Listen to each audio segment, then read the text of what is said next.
Gypsy was there at the funeral. She was there. He was text messaging her actually at the funeral. Not acting like he even missed my mom. I never saw him cry. He said that was the one good thing about my mother being dead, is not having to deal with her family. He said that they're not allowed in the funeral, and that he's going to have bouncers at the door if they tried to come in. There was a memorial service at his church in Mesa.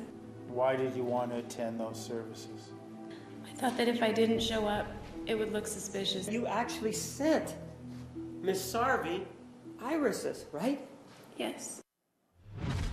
Our bold question for our in-studio jury tonight: is Dr. MacNeill worse than Jodi Arias? Today, day one jury selection, his murder trial, accused of drugging and drowning his wife.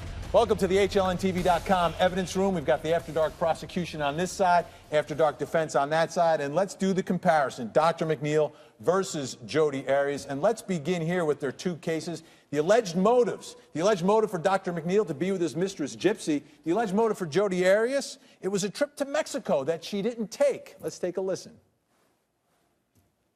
My name is Gypsy Jill Willis. Prosecutors argued Willis is the motive for the murder. The entire relationship was very casual. He had told me early on, probably January or February of 2006, that he was married, he was very happy, he had a wonderful family. This was just for fun, just for excitement, just on the side. She sent an email to Travis Alexander, and she mentions that he's going to Cancun. And she indicates that she knows that he's going to Cancun. It is clear now that he's going to Cancun, and she ain't going with him. There is absolutely no question. Dr. MacNeill was devious. Get her out of my life. Get rid of my wife, and I will simplify it. That's exactly what it was. Mexico was not Jodi Arias' motive. That was not it. She wanted Travis out of the picture. She was selfish. If she couldn't have him, nobody else could. All right, let's move on to the next deal, which is, we're going to go by one more time. Here we go. Motive to alibi. They both have an alibi. Dr. MacNeill said he was on the phone at work that day, couldn't have committed the murder. Remember, Jodi Arias, she was off the grid, was unreachable by phone during the time of the murder. Take a listen. My father sounded kind of frantic. He said, "You need to call your mother. She's not listening to me. She's getting out of bed. I'm concerned for her. She needs to rest. Call her." I thought it was strange also that my father called me, because he rarely would call me.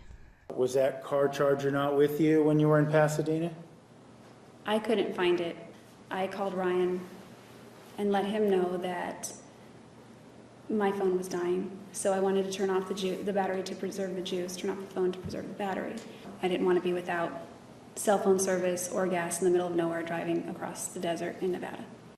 This is clearly that Jodi is just destructive. She, number one, don't forget, she also bought that gas can so that she could disappear off the grid. She disconnected her cell phone. This shows you how guilty and evil this woman was, because she wanted to disappear, reappear in Travis's life, extinguish his life, and then vanish again. It is not nearly as vile as sending your young daughter up to find her dead mother in the bathtub. I mean, that just takes the cake.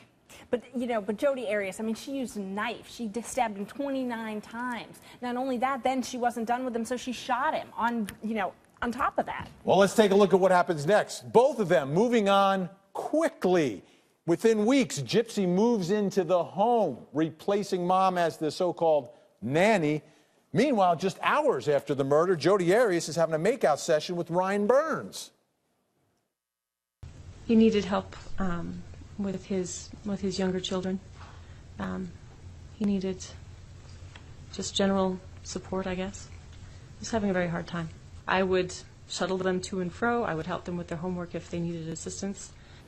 Eventually we kissed probably many times. Every time we started kissing, it got a little more escalated.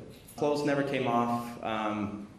At some point, she was kissing my neck, I was kissing hers. At one point, I had my hands on her thighs. She was, she was definitely seemed to be into the moment. She got on top of me pretty aggressively, and we were kissing. I think the key word here is quickly. Jodi Arias went with Ryan Burns right after. She still had blood on her hands when she went and made out with that man. What's the difference? Dr. Neal said the quicker I can get Gypsy in to do double duty, be my mistress, be my nanny, I'm done, quickly. Let's see what the her jury into the thinks. house with the kids, Ryan. That's a good point. Let's see what the jury thinks. All right, Dr. MacNeill is worse than Jodi Arias, yes or no? Let's see your vote. A lot of yeses, so far 11-1, worse than Jodi. And that's not all, folks. They both ditched the evidence in their respective cases, and we'll talk about that.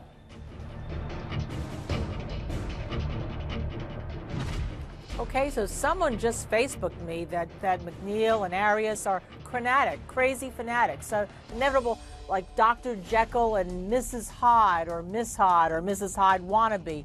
But really, if you look at the victims in this case and their death, how can you say that one killer is worse than the other?